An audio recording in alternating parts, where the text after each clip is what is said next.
Alright, so here it is, the Gilgamesh, like how I said, coming out on Sunday, right? Let's get on through with these 16 minutes and in this debate with Karna and Gilgamesh, since they're so alike, right? And I know you guys were saying something about Karna in the comments. What was it? Yeah, the part two. Yeah, remember that. So hey, here it is right here. So yeah, let's see how strong Gilgamesh really is, because yeah, I know he really is strong, right? It's just physically, like how I can see, like he probably doesn't have, like he may have the training, but from what I've seen, yeah, physically it's like the fighting ability isn't there unless I just haven't seen something yet. Because hey, my boy Shido, I'm just saying, he wasn't able to keep up. That's all I'm gonna say. Got the weapons going at him, but if he can't defend himself and really dodge any attacks physically like that, then I don't know. But yeah, we'll just have to see. So hope you guys will enjoy this. Hey, let's just get on with this. So yeah, let's just get this reaction started.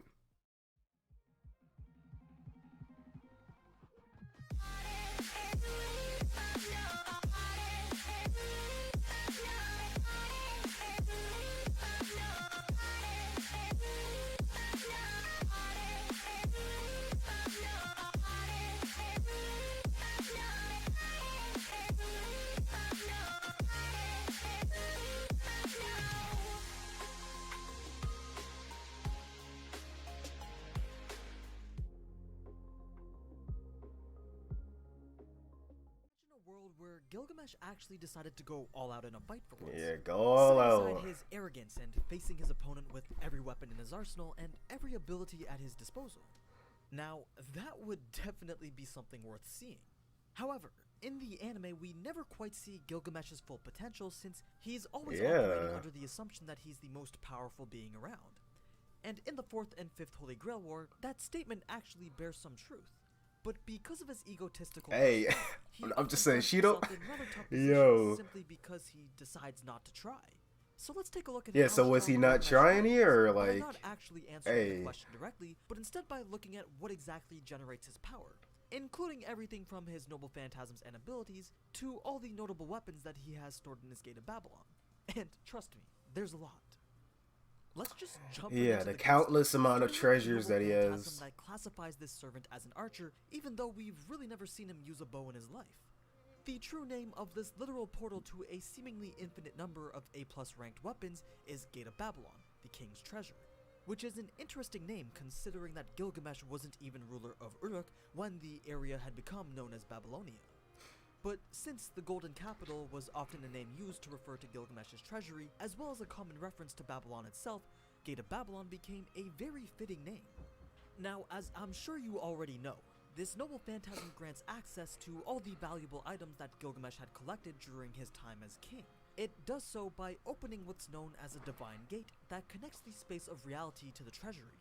This portal acts as an invisible door that allows the treasures and weapons within the vault to easily pass through on just a whim. They can be summoned directly into his hands, though that's rarely the case since he instead would rather use them as projectiles and fire multiple at a time through the air like an omnidirectional Gatling gun that shoots different sized bullets with unique qualities every single time. Yeah. Thus classifying him as so you see him doing, archer, but an archer with the strongest arrows. The true extent of this ability is determined simply by how serious Gilgamesh considers the fight. He judges the amount of weapons he needs by the severity of the situation. Most often, the gate he uses is very small, firing few weapons at a time, sort of just as a playful usage of the ability. But when up against a strong opponent like Heracles, the gate becomes wider and he can fight with up to hundreds or even thousands of weapons at a time. Yeah, surrounded him with that. Can then be returned to the vault at any time and even reused instantly should he choose to. Oh, so it gets returned. I didn't know that. The treasury are said to allow him to fight more than enough battles without having to use the same weapon twice. Now, last video, I don't think that I was over-exaggerating when I said that these weapons were launched at a speed of Mach 10. I mean, that's only 12,348 kilometers per hour. Yeah, that is kind of quick. Generate enough force to parry an attack from a jacked-up demigod with 11 lives. But being able to block one of these weapons is only half the battle. Since each one is different and often a noble phantasm in itself, they likely have unique abilities apart from the massive explosions that they generate on impact. So if you didn't want to get messed up by some random side effect of a weapon he just threw at you for shits, then it'd be in your best interest to just dodge them instead. Dodging, however, is also very unlikely, since portals to the vault can be freely deployed pretty much anywhere. Although he likes to launch them from behind his back like a total G, he can just as easily completely surround his opponent with portals and create an inescapable omnidirectional barrage of death. It's also said that if he really wanted to play with his opponent, he would just spawn a random weapon into his hand and attempt some good old hand-to-hand combat, so long as he thought he was the better swordsman at least. Though it's likely that quite a few servants would actually be able to take him on in hand-to-hand combat, since Gilgamesh is more of a jack-of-all-trades master of none type, and every other lancer, saber, or archer servants are ones who have mastered a single weapon to its utmost limits. But more on his combat ability later. Let's talk about what's actually inside the vault. In order to gain access to the vault, you first need the key. The key is called the key of King's Law, Bab-Elu. It's a creation from Gilgamesh's time as ruler, intended for the sole purpose of unlocking the gates deep within his golden capital. Its shape is constantly changing, and it can only be handled by Gilgamesh himself, though Gilgamesh just discarded the key because he sees no use for having it around and knows no one is foolish enough to attempt to steal from him. As for the contents of the vault, just that confident, isn't he? All the treasures to have ever existed in the world during his lifetime, lacking absolutely nothing. I mean, it's not hyperbole when he says he collected all the treasures of the earth. Apparently, the number of treasures within continue to increase even to this day at such a rate that even Gilgamesh doesn't fully know how much is within it. It has weapons, technologies, books, and even games. As an example of for real, what? Got everything up in there. He had collected from his era served as a basis for modern technology. Things like airplanes and submarines also exist within the vault. But you're crazy on that. Gilgamesh was the first hero. His collection of treasures, which included weapons and books and technology, actually, I remember that, as the origin of human wisdom. Talking about being the first. Things that could be missing from the vault are items that are produced by entities not of the human race or of extraterrestrial origin.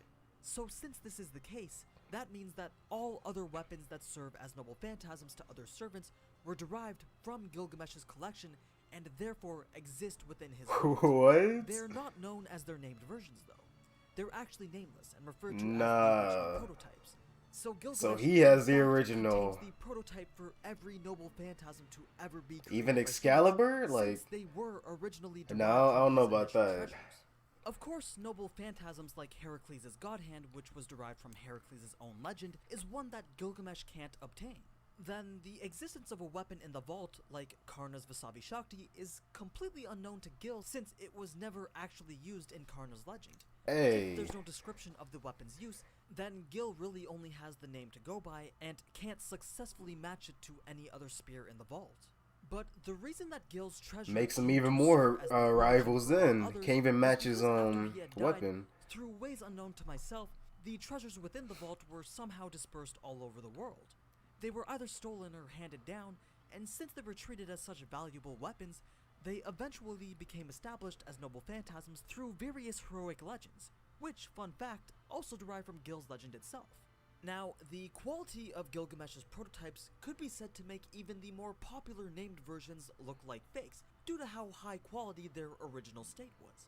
It's mentioned that if a newer version was to ever go up against its original version, the newer version would always lose, meaning that Gilgamesh's prototypes are the strongest iteration of every noble phantasm derived from the vault.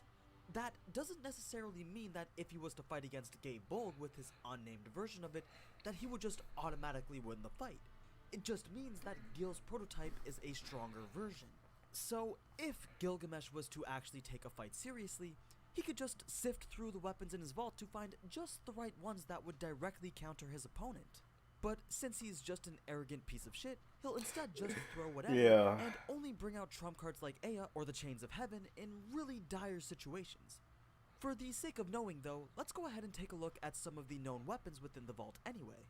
There's Fergus's Calidbolg, the Rainbow Sword, Roland's Durandal, the Peerless Sword, Cuchulain's Gabe Bolg, Fafnir's Demonic Deinschliff Sword, Sigurd's Gram, Perseus's Immortal Slaying Scythe Harp, the Chinese Halberd Hotengeki, Indra's Vajra, and then a whole bunch of other unnamed Yeah, I was about to say he's aspects, gonna explain all of that, or incenses, vehicles, tell us and all even that. cooking items and food. You A really few got notable nah. non-weapon-like items stored inside Really are got a the collection of whole command spells, a really kitchen rare up in set, there. though that has long since vanished from within the vault, and even this crazy jet-shaped noble phantasm called Vimana. Yeah, so he could from just of the literally Heaven Sword take King. that out, like This is one of the more interesting vehicles in his possession. yeah. I mean, sure, he has the Ship of Light, which allows him to travel faster than the speed of light, but Vimana lets him travel at the speed of thought, and it looks pretty fucking cool. It uses Speed solar of crystals thoughts. along with quartz and mercury as fuel to bypass the laws of physics and travel at impossible speeds.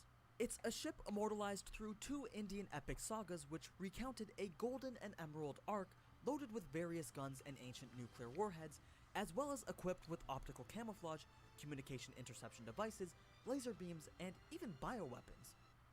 No disrespect to the creators of this legend, but it's almost like a 5-year-old came up with a design for this and filled it with every cool feature that they could imagine at the time. Anyway, Exactly. then he has the Potion of Youth from his legend, which, as you already know, returns the user back to their younger self. Apparently, it Oh, wait, so returns that's you to the form of Gilgamesh. a child, and that in What? itself Where not is only this alters his from? appearance, but also Hey, his yo. personality. Although the memories from his older self remains, his younger self can't really comprehend the older's actions, and there forms this disconnect between the two of them. It's assumed that this potion was used to Yeah, allow yeah, himself to okay. blend in during the 10 years of Yeah, lifetime just show after Gilgamesh he with became nothing on. Though Okay. if the time ever came for him to suddenly have Absolutely to fight at full no strength, clothes he could on. forcibly reverse the effects. That being said, Gilgamesh does have a couple of go-to weapons, and they are Ea and Enkidu. Yeah. Enkidu, Chains of Heaven, being named after his best friend and all, is classified as his most trusted Just use noble an fantasy. enema. It's a weapon crafted by the gods with the purpose of binding the gods, making it one of the few anti-divine Oh, and those weapons chains that too? grows Oh, stronger yeah. with the more divinity Just that chain the them weapon down, you're has. done. But that can also act as a double-edged sword, since an opponent like Saber who has no divinity whatsoever would just be up against regular chains that could be broken out of with just a little bit of effort. Though there is also a limit to the buff that it gets against those of divine origin, since Heracles was able to move around quite a lot after getting completely binded by the chains, and he himself is half god. Though it is technically just one long chain, multiple sections of it can be summoned at a time, allowing for binding around various parts of the body. He goes for complete immobility when he wants to bind his opponent, and can attempt it Hey, a yo. seemingly My infinite number of mouse. times, since there never Yeah, seems just to be don't a worry limit to about its length that. when he uses them. It can also bind the very space it takes up, nullifying all magic in the area. Then there's his Sword of Rupture, Ea, the most powerful noble phantasm Yeah, within literally, like, Gilgamesh's treasury, so and the powerful. so-called pinnacle of noble phantasms. Just A take sword away that's someone's unique to whole, Gilgamesh's existence was it and reality never marble? passed down for future legends. Though calling it a sword isn't technically correct, since it was an item that existed before the concept of a sword was even invented. It's designed with a cylindrical drill-like pillar split into 3 rotating segments that represent the heavens, the earth, and the underworld, which when combined together, form a representation of the universe itself. Ea was simply a name that Gilgamesh chose for it, most likely as tribute to the Mesopotamian gods of earth and water. In actuality, it's a nameless creation of a god from long before humanity's existence, which then crystallized into form at the beginning of the world. A one-of-a-kind divine construct that even Shiro's unlimited blade works can't duplicate. Yeah, A can't sword even that moved duplicate along with that. Genesis, making it the first memory of life that can only be shown when someone gazes upon it. The true formation of the world as it happened and as it was witnessed by this divine weapon. But what exactly does this noble phantasm do? There's actually an ability attributed to it that Gilgamesh needs to call by name in order to activate it. It's called Enuma Elish, the star of creation Enuma that split Elish, heaven yeah. and earth. As the 3 cylindrical sections of the sword begin to rotate, the resulting winds create a spatial severance. You see, these aren't just your normal winds. They're described as compressed and intertwined stratifications or layers of wind that turn into gaps between space and time, which result in an undefendable attack that tends to destroy everything in its path. There are various levels at which this attack can be activated, which tend to reflect how serious Gilgamesh is taking the fight. Though even the most held back versions are enough to completely surpass an attack from Saber's Excalibur.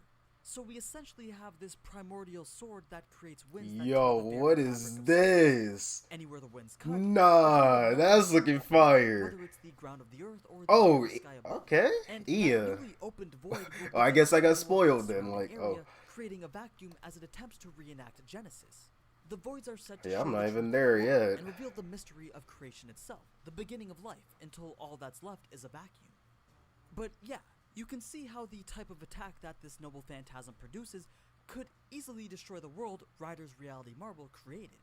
Hell, it could even destroy the world itself if Gilgamesh really wanted it to. Yeah, Anyway, if he really those are his wanted, main noble if he wanted it phantasms. to. As for his other skills, though not nearly as strong combat-wise, they're still beneficial to Gilgamesh's build per se. First up, he's got the highest rank of the skill Golden Rule, which measures how likely he is to gain wealth during his lifetime, meaning that he will never be in a negative financial situation. Money and riches will always find its way to him. This skill plays a great role in helping him add every single treasure in the world to his vault. So Then there's his he just charisma has it that all. allows him to command an army and build an empire with great It's like confidence. obviously no wonder He he's also has arrogant. divinity, Like which technically should be the highest rank since he's 2/3 god, though this rank is actually 2/3. decreased due to his disdain towards the gods during his lifetime, especially the ones that killed Enkidu. He also has independent action, which gives him a lot of self-sustainability, oh, as well as clairvoyance in the form of the noble phantasm Shah Nakba Imiru, the omniscient. no, what were they omnipotent cooking spirit. when they made this is character? Gilgamesh's mentality converted into No. a continuously active noble phantasm that allows him to What determine were they trying to strengths, cook up domains, here? noble phantasms, and power levels at pretty much a glance. He can see through magic and even quickly determine the most optimal move in any situation. It damn near borders on the ability to see the future because he can also see the outcomes of a situation through parallel worlds. So overall, Gil is just a walking powerhouse. His collection of noble phantasms make it almost impossible for anyone to counter him, as he could just quickly assess the situation and determine which weapons work best when. But the thing is, he just doesn't. He will rarely, if ever, get serious in a fight, and as I said in the beginning, that is most often the root cause of his defeat, refusing to even use his trump card Aya against anyone that he deems unworthy, which is pretty much everyone. He could probably find some pretty devastating prototype noble phantasms in his collection too, though he would never actually think of using them for what they're actually worth. So his potential to be the strongest servant is definitely up there, but he'll never be the strongest, since you first have to fight like a champion to be the champion. And that, everyone, is the Fate version of Gilgamesh. The next poll should be up on the community page of my channel, where you can vote for the servant that you want covered next. Also, feel free to join our little Discord community, where we mainly talk about Overlord and Fate right now. And feel free to also follow me on Twitter, because why not? But as always, thank you so much for watching, and if you enjoyed this type of anime content, then you already know what to do. So, until Yeah, next time, that ciao. is about it. Oh yeah, if you guys hear me sniffling, yeah, those that pollen, those allergies are kind of getting to me right now. But yeah, nothing too bad. Yeah, I mean, this is gonna be hard. Wait, Karna or Gilgamesh? That's kind of difficult then. I mean, bro really has it all. I mean, I know he had a lot, but like, for him to literally have an unlimited space of treasures, weapons, cooking, like, bro, let me not catch Gilgamesh cooking up in there, like, bro, really making a whole masterpiece.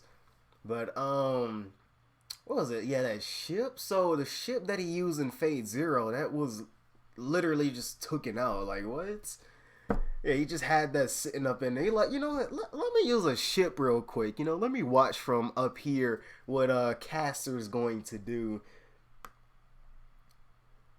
Nah.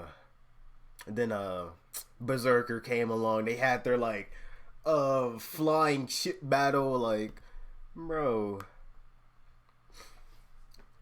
Yeah. And Enuma, yeah. See, I be calling it Enema Elish. See, I gotta know how to properly pronounce it. But yeah. I mean, yeah. This is definitely overpowered. Well, I didn't see too much here, but yeah, Prisma Ia. Yeah, I guess I know what is up. What is to come. But yeah, to take out a whole reality marble, it's like, yeah, that's a lot of this suck because that's literally Iskandar's like strongest attack probably right there. So yeah, to just take your strongest attack away. Actually, how would Gilgamesh? Yeah, how would he? Well, nah, never mind. I was gonna say, how would he go against Bazette because she has an overpowered what noble phantasm as well, being able to take your strongest attack, or if you use your strongest attack, literally reverse time and shoot your hearts before you can even do the attack. Like nah. Like you literally have to, well, yeah, in Gilgamesh's case, constantly hit her, deal damage over and over again until finally you take care of her. And yeah, no matter how strong Bazette can be, yeah, I don't know, yeah, because I don't know how fast she really is. I know she's strong, but like speed, yeah, I don't know exactly. Like, yeah, she may be able to react, right? Like if someone teleports behind her or something, but yeah, speed, I don't know all that. So yeah, will she actually be able to like keep on punching the weapons? You know, be able to dodge them? Yeah, even someone like Berserker, yeah, he kept on getting hit by those weapons, and there you have it, got taken out.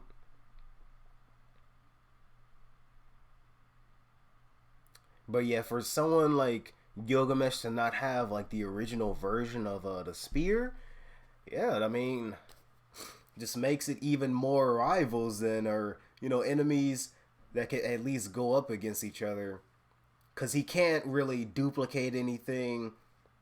Like, because how would want this to be is none of them know too much about each other. Like, none of them can have like a specific advantage over the other. But yeah, I mean, for how it comes down to it, I know Karna has his armor, so see, I don't know how that's gonna come into play. Because if Gilgamesh can spam his weapons enough, I don't know if it'll like deal damage later on. But I feel like that armor would basically protect him. Um, yeah, now I'm thinking about the combat ability too, but it's like Gilgamesh most 9 times out of 10, you're not really doing physical combat with him. So yeah, I mean, I'd probably take that out. But I mean, you gotta put that in at the same time because even though he has unlimited treasures and all, hey, I mean, Shido, he's probably the first person that was like physical, right? Physical combat. And yeah, Karna can do the same thing.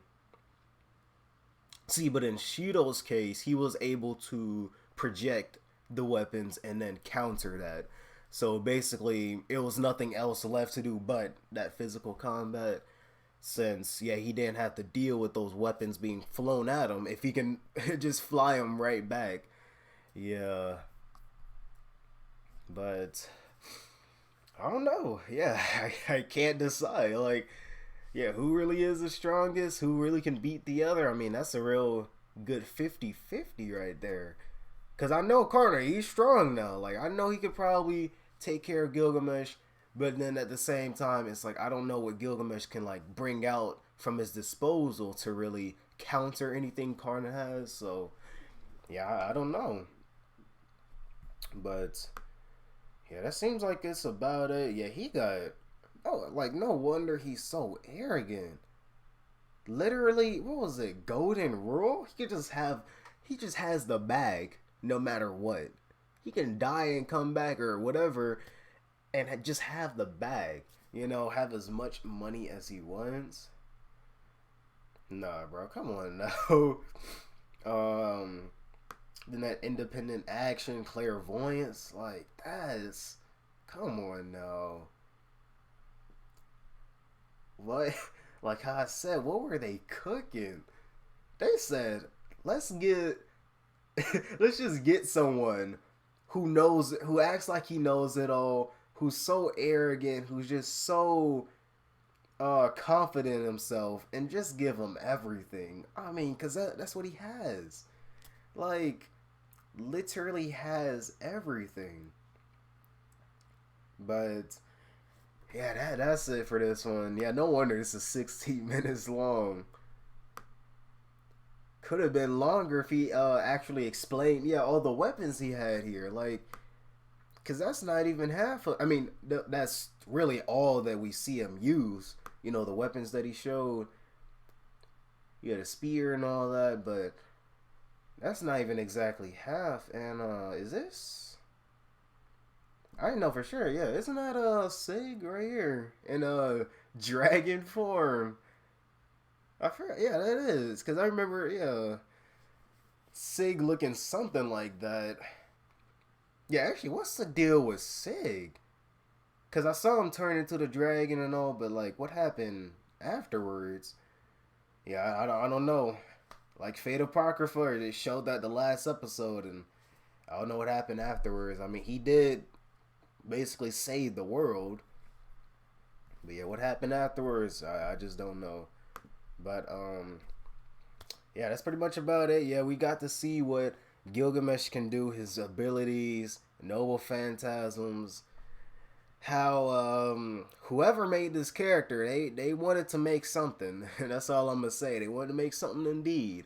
So I hope you guys did enjoy this though. Make sure you like, subscribe again, and y'all see you guys in the next one.